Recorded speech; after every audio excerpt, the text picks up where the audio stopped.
ഞാനിന്ന് നിൽക്കുന്നത് എറണാകുളം ജില്ലയിലെ കുന്നത്തുനാട് പിറവം നിയോജക മണ്ഡലങ്ങളിലെ പൂത്തൃക്ക പഞ്ചായത്തിനെയും രാമംഗലം പഞ്ചായത്തിനെയും തമ്മിൽ ബന്ധിപ്പിക്കുന്ന ഒരു തൂക്കുപാലമാണ്.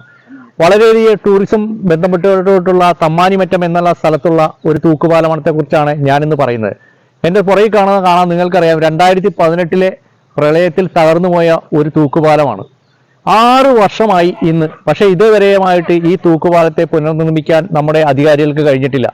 ലക്ഷക്കണക്കിനും കോടിക്കണക്കിനും രൂപ മുടക്കിയിട്ടാണ് ഈ തൂക്കുപാലം ഇവിടെ നിർമ്മിച്ചത്. പക്ഷെ ഇത്രയും വർഷം ഈ ജനങ്ങൾ വളരെയധികം ആഗ്രഹിക്കുന്ന ഒരു കാലമാണ് ഈ തൂക്കുപാലം ഒന്ന് പുനർനിർമ്മിക്കണമെന്ന്. പക്ഷെ അത് ഒരിക്കൽ പോലും സാധ്യമല്ലാത്ത രീതിയിൽ ഇന്നും ഈ പുറകിൽ ഇവിടെ കാണുന്ന അതേ രീതിയിൽ തന്നെ കിടക്കുകയും ഈ മൂവാറ്റുപുഴ ആറിന്റെ സുഗമമായ ഈ ഒഴുക്കിനെ പോലും തടസ്സപ്പെടുത്തുന്ന രീതിയിൽ മാലിന്യങ്ങൾ അടിഞ്ഞുകൂടിയ ഒരു തൂക്കുപാലത്തിന്റെ അവശിഷ്ടങ്ങളാണ് ഇതിന്റെ പുറകിൽ കാണുന്നത്. ബന്ധപ്പെട്ട അധികാരികൾ എത്രയും പെട്ടെന്ന് ഈ ജനങ്ങളുടേതായ ആഗ്രഹം മാത്രമല്ല, എറണാകുളം ജില്ലയിലെ ടൂറിസത്തിന്റെ ഏറ്റവും വലിയ സാധ്യതകളിലൊന്നാണ് തമ്മാനിമറ്റം ഈ പാലം.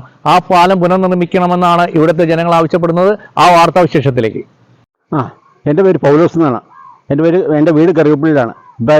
ഇപ്പം തമ്മാനിമറ്റത്ത് വന്നു കഴിഞ്ഞാൽ ഒന്ന് രാമംഗലത്തേക്ക് പോകണമെന്ന് വെച്ച് കഴിഞ്ഞാൽ വളരെ വെള്ളപ്പൊക്കം വന്നപ്പോൾ ഈ റോഡും പൊങ്ങി, റോഡിന് മുകളിൽ ആ ഇരിക്കുന്ന ബിൽഡിങ്ങിന്റെ മുകളിൽ വരെയും വെള്ളം പൊങ്ങുകയുണ്ടായി. അതിപ്പോൾ വെള്ളത്തിൽ ഒഴുകി വന്ന തടി ഈ പാലത്തിൽ ഇടിക്കുകയും ആ പാലം അത് മുഖേന അതുകൊണ്ടാണ് ഈ തടി വന്ന് ഇതിനകത്ത് ഇടിച്ച് അത് മറിയാനുണ്ടായ സാഹചര്യം ഇതാണ്.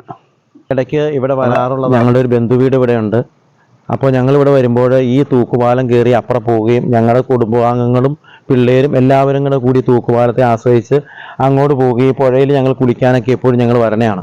പക്ഷേ ഈ തൂക്കുപാലം നഷ്ടപ്പെട്ടിട്ട് വർഷങ്ങളായി. വലിയൊരു വെള്ളപ്പൊക്കത്തോടു കൂടി ഇത് പോയി. അപ്പോൾ പിന്നീട് ഇതേവരെ ഇന്ന് പുനർനിർമ്മിക്കും, നാളെ പുനർനിർമ്മിക്കും എന്ന് ഞങ്ങൾ കരുതിയതിൽ ഇതേവരെ അതിനൊരു നടപടി ഉണ്ടായിട്ടില്ല.